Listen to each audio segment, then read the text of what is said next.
Yeah, it even tells me that. Okay, cool. Well, you want to start like we usually do with the little hands over the eyes?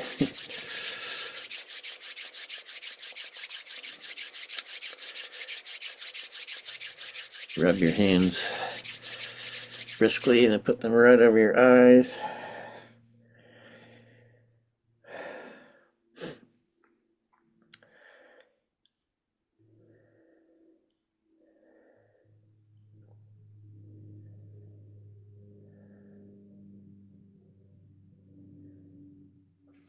And we'll do that a couple more times.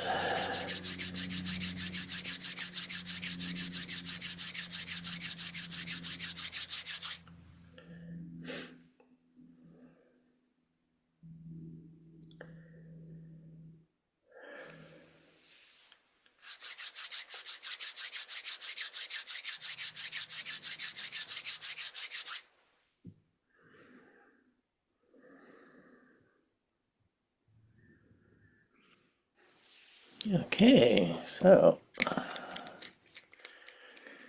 let me just actually see if somebody maybe texting me. Oh, Julie says she has a family illness, so that's why she's not coming. And she was the one I expected to maybe come. Yeah, I thought for sure she would come. Yeah, she says that she's got some kind of problem. She says, hope to see you soon. So that's that. Okay, so, well, we can read your poem, and also I wrote one this week. Let me see. Okay. It's kind of a long one. All right, here we go.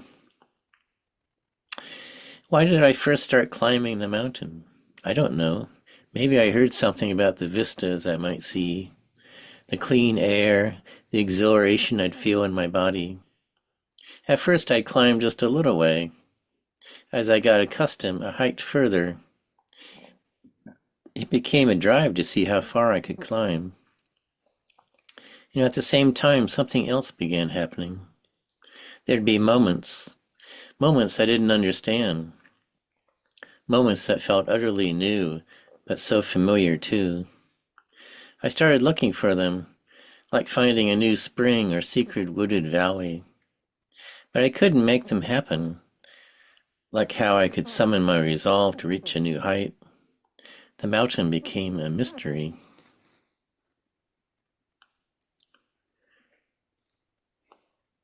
One day I reached a rock ledge I judged to be halfway up. It seemed I had arrived at some place important. Each time I came here, I'd sit and had the feeling I didn't want to leave. And for a moment, I felt like I never would leave. This was where I was supposed to be. I knew a peace I'd never known before. Yet now my life below became more complicated. I had a career, and now a wife and family. I was too busy to climb. In time, the children left, and so too the wife. She said she needed something new in her life. It felt like some of my goals had become mirages. One day I put on my old hiking boots. It took a while to clear out the lungs, firm the muscles in my legs, until one day I came again to the rock ledge halfway up the mountain. The old feeling came back, as if no time had passed. I came each day and stayed later each time, until one day the sun set, and in the dark I knew I could not go back down until morning. I was elated, yet, of course, also afraid. I might die in the cold, or some animal might come and eat my heart. I did survive and hiked down in the morning, yet part of me did not return. I realized that some magic ceremony had taken place. Something had eaten my heart on the mountain, and now I was part of the mountain, part of the streams, the boulders, the squirrels, the blue jays. Now when the children visited, I was with them and on them, and on the mountain, and things seemed whole and as they should be. And my ex-wife said there was something different about me. I'd found my true place, halfway between heaven and earth. That's beautiful. Oh, yeah, it's a little rough, but yeah. Had to make up the wife and kids, though. Yeah, I was gonna say I didn't think you were married. Hey, poetic license, right? Yeah. I have to seem like a regular guy. Let's see. Why don't we read your poem? I think you sent me Okay. one.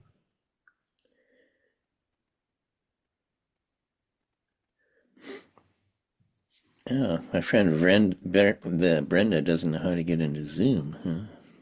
Well, she should know. I can relate.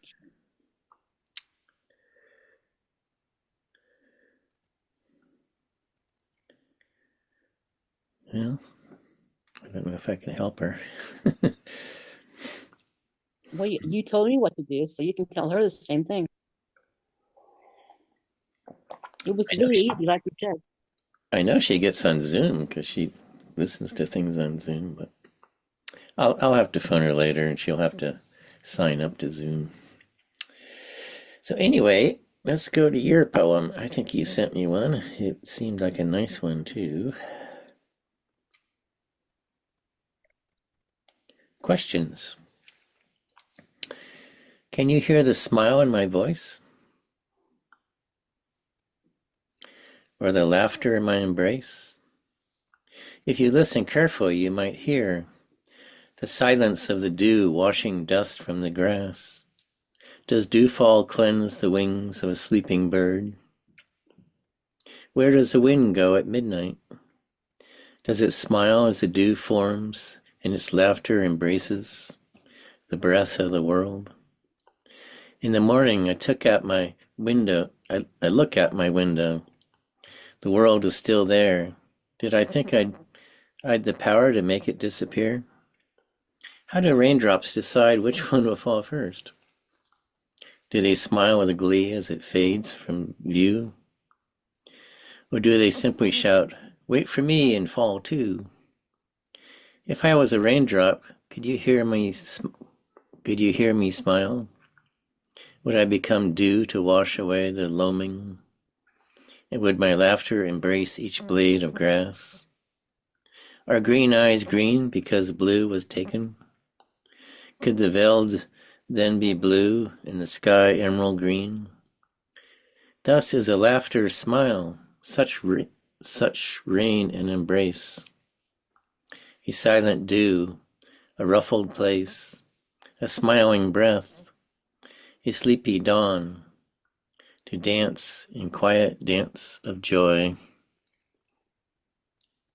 and hear the smile within my voice and the laughter in my embrace. Lovely. Let's see. I'm trying. I realize I don't have myself on the main screen. How do I do that?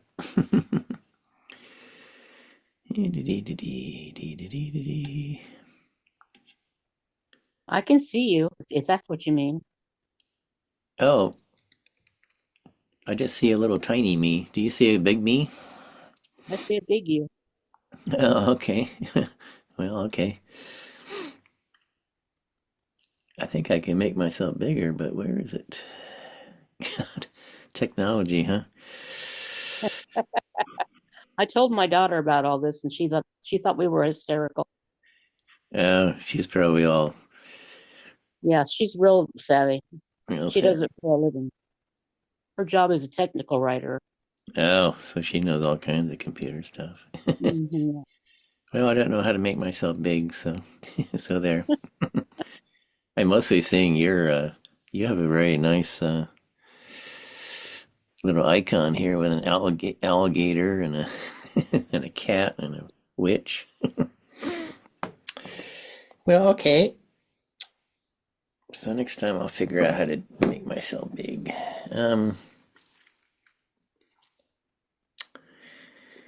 Alrighty. So What do I usually do? Oh, I read from my books a little bit. Okay.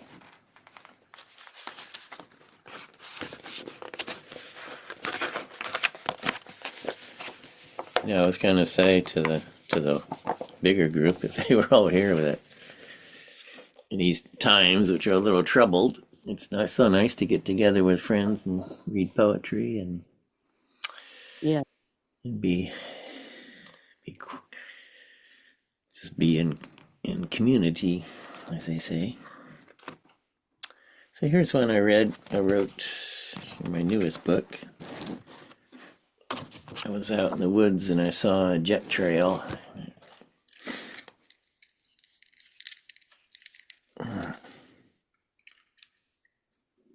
The jet trail. I'm walking farther on this trail than I intended. You know how it is. You're sure around the next bend will be some glorious vista. When I finally sit down, immediately the flies find me. Can they smell me? Pesky things won't leave me alone. I bring out my pad to write some peaceful poetry. But I want to kill these flies. Overhead, I see a jet trail in the sky, a white streak unnaturally straight.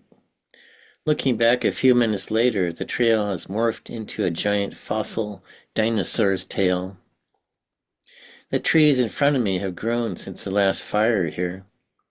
They are tall and spindly, crowded together too closely, fighting for the sun. Now I look back in the jet trail and it's become little white puffs, just like any other clouds. The unnatural has become natural. The teenage trees at the top are touching each other fondly. I watch the flies crawling on my ankles. I let my eyes see them with acceptance. They don't bother me. In fact, I feel their little lives are as precious as my own. That was nice. Yeah, I like the end of that. Well, here's one I wrote about my mom.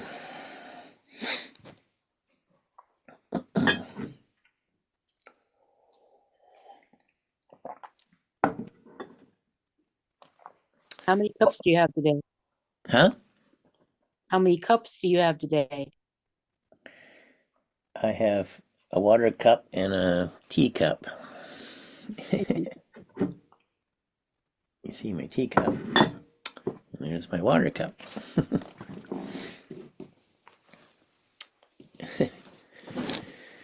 Mom,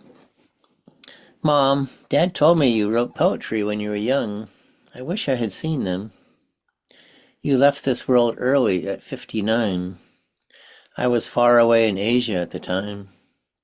Now I am nearly 70, a motherless child a long time. I only knew you as Mom, not Edna. I wish I had those poems. I grew up isolated on the side of a mountain. Dad bought the lot because it was cheap. I was lonely a lot. I'm sure you were too.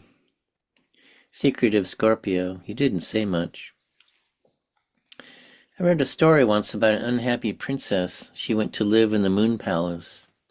I thought maybe you had gone there while still living on this earth. Anyway, being a housewife in the 50s wasn't very fulfilling. I don't think you wrote any more poems. I feel I didn't get to know you, and maybe a piece of me remains unknown.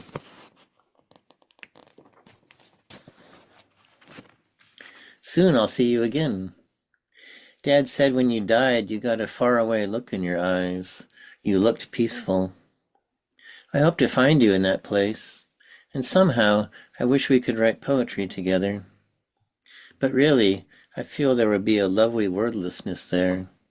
We'll connect in the beingness that poetry tries to tell us about.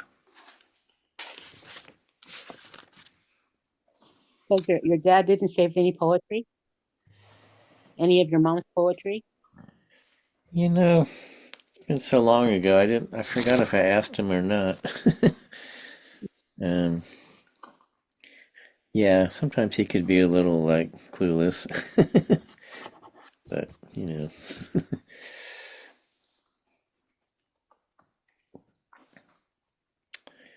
would have been nice to see it.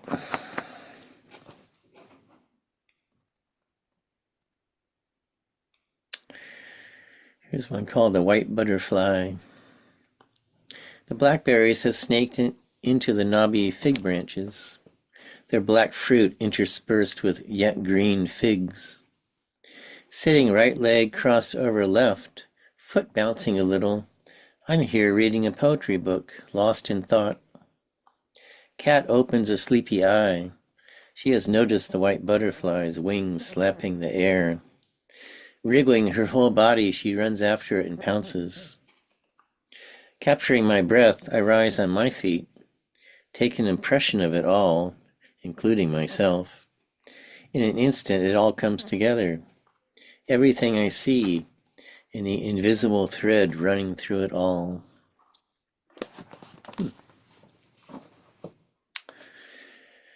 Let's see. Maybe I'll just go to some other poetry for a while here.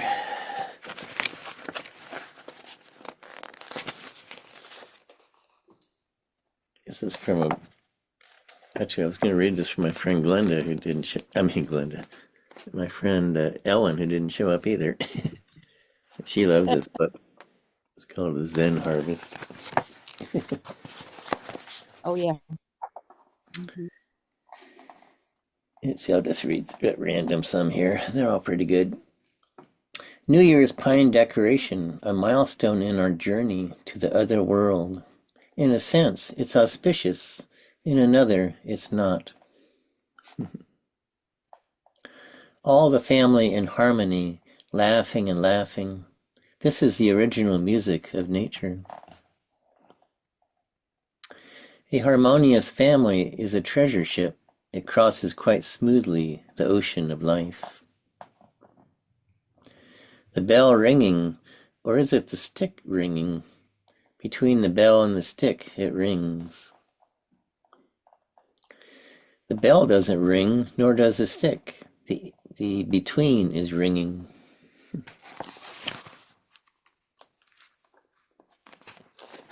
More bell ones. Bell ringing, sticks ringing. The bell and stick is ringing. No more money, no more fame. I need instead the one penetrating eye. God, Buddha, both are nothing but the minds of ordinary people. What else? When woman combs her hair, her eyes are set. Since legendary times, nothing has changed. Running water in the love between woman and man. The lone pine of Karasaki has become two, its shadow cast on the incoming surf. Oh, that's a nice one. Yeah, let's see. This is one by Thich Nhat Hanh, who's a Vietnamese Buddhist monk, called Disappearance. The leaf tips bend under the weight of dew. Fruits are ripening in the earth's early morning. Daffodils light up in the sun. The curtain of cloud at the gateway of the garden path begins to shift. Have pity for childhood, the way of illusion. Late at night, the candle gutters. In some distant desert, a flower opens. And somewhere else, a cold aster that never knew a cassava patch, or gardens of areca palms, never knew the joy of life. In that instant disappears man's eternal yearning.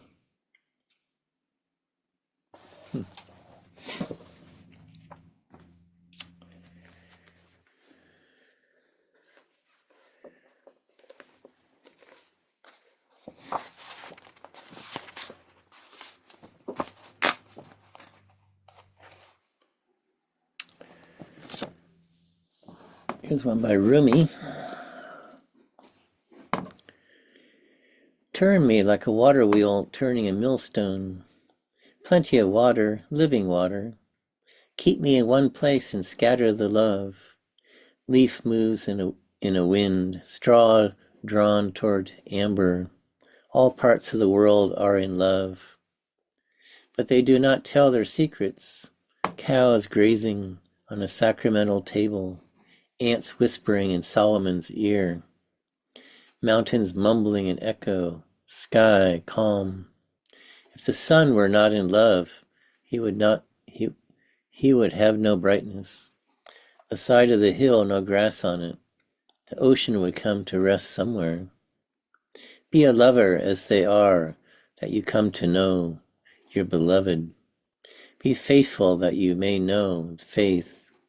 The other parts of the universe did not accept the next responsibility of love as you can. They are afraid they might make a mistake. With it, the inspired knowing that springs from being in love.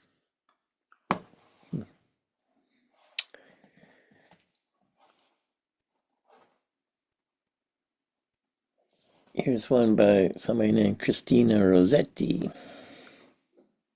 My heart is like a singing bird whose nest is in a watered shoot. Shoot. S-H-O-O-T. My heart is like an apple tree whose boughs are bent with thick-set fruit. My heart is like a rainbow shell that paddles in a halcyon sea.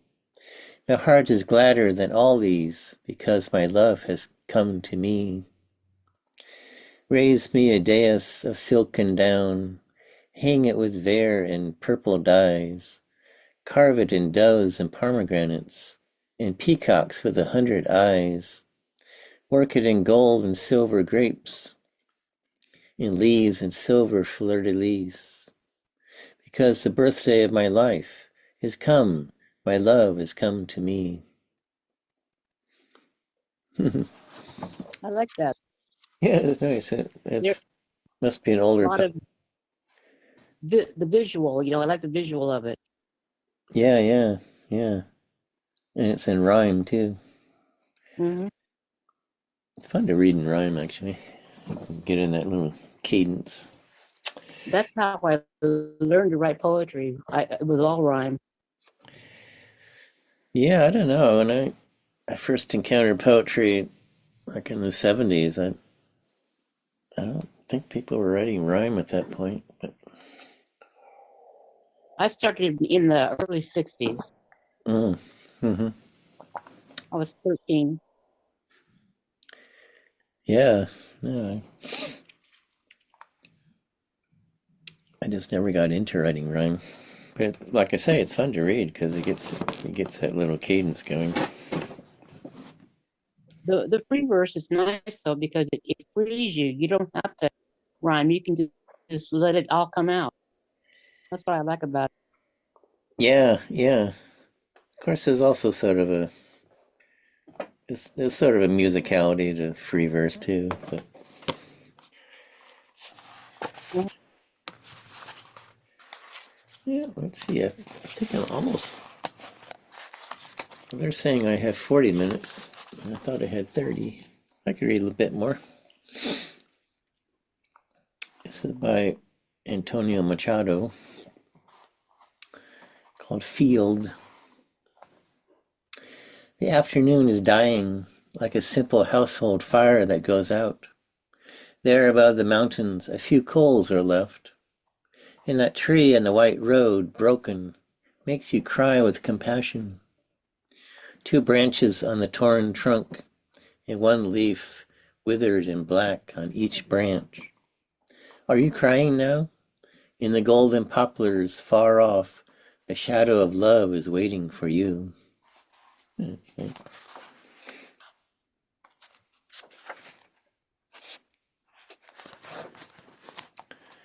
Here's another by him called Rebirth. Passageways of the soul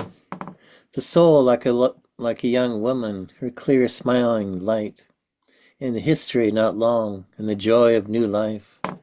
Yes, to be born again and walk the road, having found the lost path. to feel in our hand once more the pulse and the good hand of our mother, and to walk through the life in dreams out of love for the hand that guides us. In our souls, everything moves guided by a mysterious hand. We know nothing of our own souls that are ununderstandable and say nothing. The deepest words of the wise man teach us, the same as the whistle of the wind when it blows, or the sound of the water when it's flowing.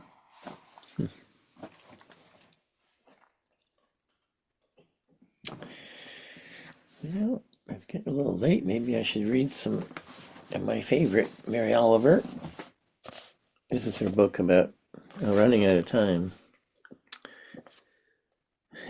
They keep wanting me to upgrade. Well, I have to pay for the upgrade.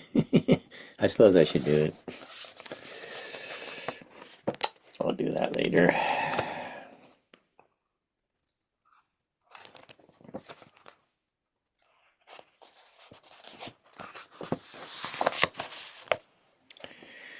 This is one of Mary's dog poems, The Storm. This is about her dog called Bear. Now through the white orchard my little dog romps, breaking the new snow with wild feet, running here, running there, excited, hardly able to stop. He leaps, he spins, until the white snow is written upon in large exuberant letters. A long sentence expressing the pleasures of the body in this world. Oh, I could not have said it better myself. I like that.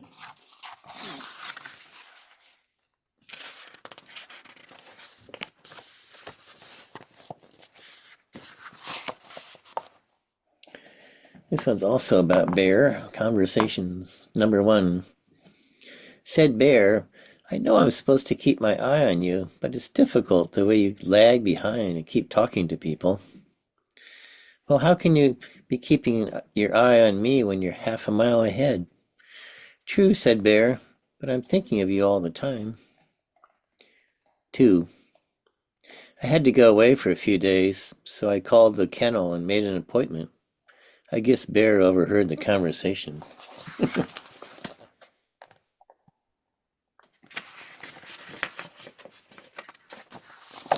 Love and company, said Bear, are the adornments that change everything. I know they'll be nice to me, but I'll be sad, sad, sad. And pitifully he wrung his paws. I canceled the trip.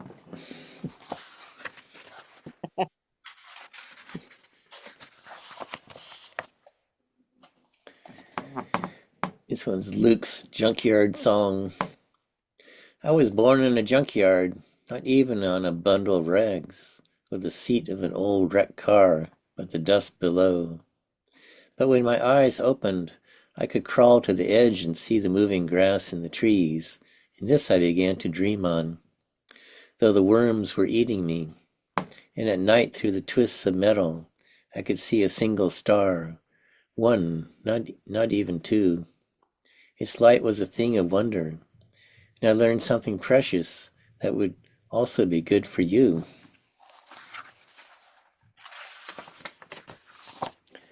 Though the worms kept biting and pinching, I fell in love with the star. I stared at every night, that light so clear and far. Listen, a junkyard puppy learns quickly how to dream. Listen, whatever you see in love, that's where you are.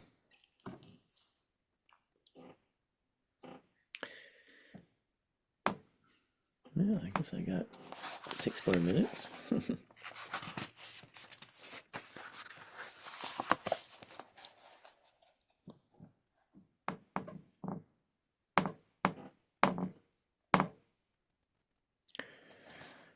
This one's also about Luke. Luke, I had a dog who loved flowers. Briskly she went through the fields, yet paused for the honeysuckle or the rose, her dark head and her wet nose touching the face of everyone, with its petals of silk, with its fragrance rising into the air, where the bees, their bodies heavy with pollen, hovered, and easily she adored every blossom. Not in the serious, careful way that we choose this blossom or that blossom. The way we praise or don't praise, the way we love or don't love, but the way we long to be, that happy in the heaven of earth, that wild, that loving.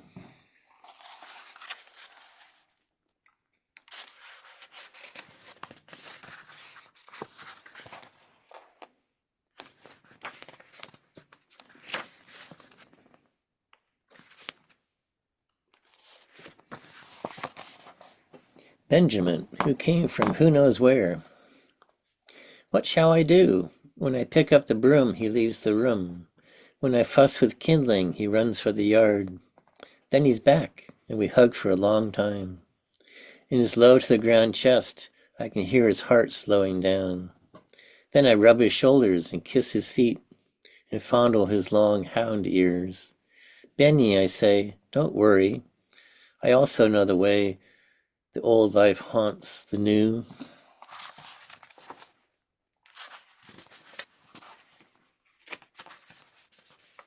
Oh, I guess that's it. Another one about Benjamin. The dog has run off again, Benjamin. I should start shouting his name and clapping my hands, but it has been raining all night, and the narrow creek has risen, and a tawny turbulence is rushing along over the mossy stones, is surging forward with sweet loopy music, and therefore I don't want to entangle it with my own voice, calling, summoning my little dog to hurry back. Look, the sunlight and the shadows are chasing each other. Listen how the wind swirls and leaps and dives up and down. Who am I to summon his hard and happy body, his 4 white feet that love to wheel and pedal through the dark leaves, to come back to walk by my side obedient?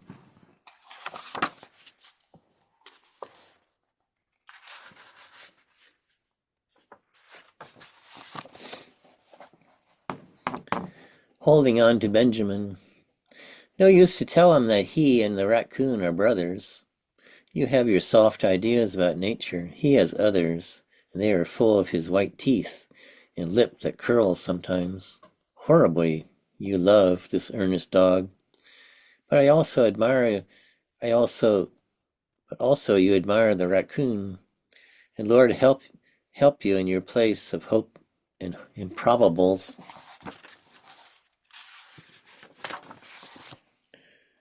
To the black masked one, gray one, run, you say, just as urgently to the dog, stay, and he won't or he will, depending on more things than I could name. He's sure he's right, and you, so tangled in your mind, are wrong.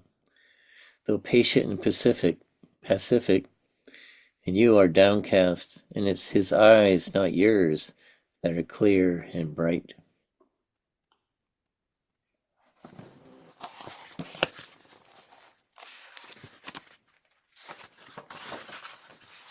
Oh, I like this one. I'll end up with this one. The poetry teacher. The university gave me a new elegant classroom to teach in. Only one thing, they said, you can't bring your dog. It's in my contract, I said. I had made sure of that. We bargained, and I moved to an old classroom in an old building, propped the door open, kept a bowl of water in the room. I could hear Ben among the other voices, barking, howling in the distance. Then they would all arrive, Ben and his pals, maybe an unknown dog or two, all of them thirsty and happy. They drank, they flung themselves down among the students. The students loved it. They all wrote thirsty, happy poems. Well, Glenda, my dear, I think that's come to the end of my time here. Okay. It's been a pleasure. And I will. Yes, it has. I really enjoyed it. What's that? I really enjoyed it. Oh, I enjoy you and your poetry. And at least we had Thank each you. other. And I'll try to Yeah. get this on my YouTube for the other guys. Yeah. So great. And hope Julie's okay. Yeah. I'm sure she'll be here as soon as she can. Oh, I bet she will. She was pretty a loyal listener. Yeah, she was really excited when I first uh, talked to her about it. So Yeah, yeah. Okay. Well, great. So, we'll see you next week. yeah, I'll see you then. All right. Thanks, Linda. Bye bye. Bye. I wonder how I end the meeting.